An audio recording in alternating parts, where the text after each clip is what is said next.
दोस्तों, ये जो कहानी है ना, ये कोई फिल्मी स्क्रिप्ट नहीं है, ये सच्चाई है, वो भी कड़वी। इसमें बताया गया है कि कैसे हमारे देश की लड़कियों को बहला फुसलाकर विदेशों में भेजा जाता है, कैसे उनके साथ खेल खेला जाता है। आज की नौजवान पीढ़ी को ये कहानी जरूर देखनी सुननी चाहिए। तो चलिए शुरू करते हैं। शुरुआत होती है एक लड़की से। नाम है फातिमा उर्फ शालिनी, जो जांच अफसरों के सामने डरी सहमी बैठी है। उसे अफगानिस्तान बॉर्डर के पास पकड़ा गया है। वहीं से वो अपनी जिंदगी की पूरी दास्तान अफसरों को सुनाती है। वो कहती है, मैंने आईएएस ज्वाइन कब किया, इससे पहले ये जानना जरूरी है कि मैंने ऐसा किया क्यों। फिर शुरू होती है उसकी पुरानी कहानी।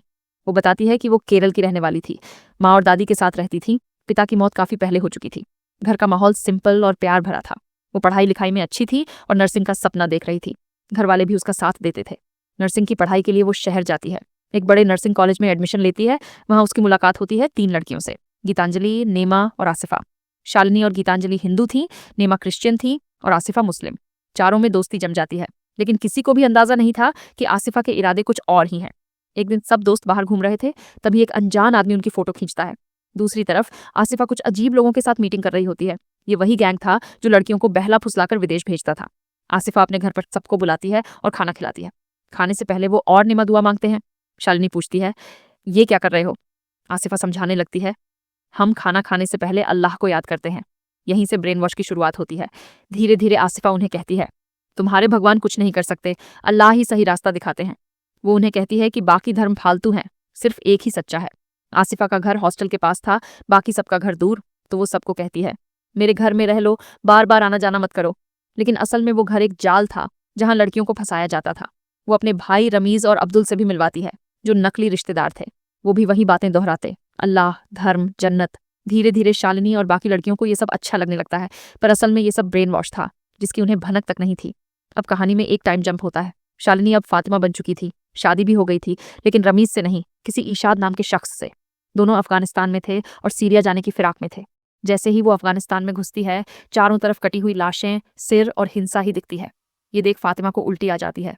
और फिर हमें पता चलता है कि फातिमा दरअसल प्रेग्नेंट है और फातिमा का पति अफगानिस्तान में रहकर मिलिटेंट की ट्रेनिंग ले रहा है। वहां का माहौल बहुत ही खौफनाक है। औरतों को जैसे इंसान नहीं, कैदी समझा जाता है। लिपस्टिक तक लगाई तो जान से मारे जाने का डर। आजादी नाम की कोई चीज नहीं। इधर कहानी फिर वापस आती है प्रेजेंट डे में। फातिमा अब बाकियों को अपने नए मजहब के बारे में सिखाने की कोशिश करती है, मगर आसिफा के जो बॉस लोग हैं वो गुस्से में हैं। कहते हैं, इतना टाइम हो गया, अभी तक ये तीनों पूरी तरह से कन्वर्ट क्यों नहीं हुई? तभी आसिफा एक चाल चलती है। वो प्लान बनाती है, जब तीनों लड़कियां मॉल जाती हैं तो कुछ लड़कों को भेजती है। वो लड़के जानबूझकर इनसे बदतमीजी करते हैं, कपड़े तक फाड़ देते हैं और मॉल में लोग बस तमाशा देखते रहते हैं, कोई मदद नहीं करता।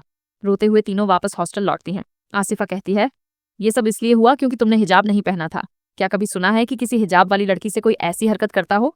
ये सुनकर तीनों लड़कियां बहुत प्रभावित होती हैं। उन्हें लगता है, चलो हिजाब से तो कम से कम सेफ महसूस करेंगे। और फिर वो तीनों हिजाब पहनना शुरू कर देती हैं। मगर असली खेल तो यहीं से शुरू होता है। अब वो धीरे धीरे इस्लाम की तरफ झुकने लगती है। गीतांजलि और अब्दुल के बीच नजदीकियां बढ़ती हैं। अब तक जिन बातों को वो बकवास मानती थीं, अब उन्हीं पर भरोसा करने लगी थी। कुछ दिन बाद शालिनी और गीतांजलि अपने घर जाती हैं। घर वाले चौंक जाते हैं। हिजाब, बदला हुआ अंदाज, बातों में मजहबी रंग। वो कहती हैं, अब हम हिंदू धर्म को नहीं मानते, हमें इस्लाम में सुकून मिलता है। वापस हॉस्टल लौटने के कुछ ही वक्त बाद शालिनी को पता चलता है कि वो प्रेग्नेंट है, मगर रमीज शादी से मना कर देता है। कहता है, हमारे धर्म अलग हैं, शादी मुमकिन नहीं। शालिनी कहती है, अगर मैं धर्म बदल लूं तो? रमीज फौरन हाँ कर देता है। बस फिर क्या, शालिनी इस्लाम कबूल कर लेती है। गीतांजलि भी वही करती है। लेकिन मजहब बदलने के बाद उनकी जिंदगी आसान नहीं होती, बल्कि और भी उलझ जाती है। रमीज शालिनी को छोड़कर गायब हो जाता है। फिर आसिफा शालिनी को एक मौलाना के पास ले जाती है। मौलाना बताता है, रमीज अपनी माँ के साथ किसी और देश चला गया है। मगर सच्चाई ये थी, वो कहीं नहीं गया था, बस छुपकर देख रहा था कि शालिनी अब क्या करती है। शालिनी के पास अब कोई रास्ता नहीं बचा था। न मायके लौट सकती थी, न यहाँ कोई सहारा बचा था। मौलाना बोलता है, शादी से पहले प्रेग्नेंट होना पाप है, और अबॉर्शन उससे भी बड़ा पाप। अल्लाह से माफी चाहिए तो एक रास्ता है, इशाद से शादी करो और सीरिया जाओ, वहां जाके सिर झुकाओ, तभी पाप माफ होगा। शालिनी अब थक चुकी थी और हर बात मानने को तैयार थी। वो इशाद से निकाह कर लेती है। काफी समय बाद उसकी माँ उसे ढूंढते ढूंढते वहां पहुंचती है, तो उसे शालिनी से मिलने नहीं दिया जाता। अब शालिनी को वहां से ले जाया जाता है। उसे कहा जाता है कि हनीमून पे कोलंबो जा रहे हैं, लेकिन सच्चाई ये थी कि प्लान कुछ और ही था। वो सीधा उसे सीरिया ले जाने वाले थे।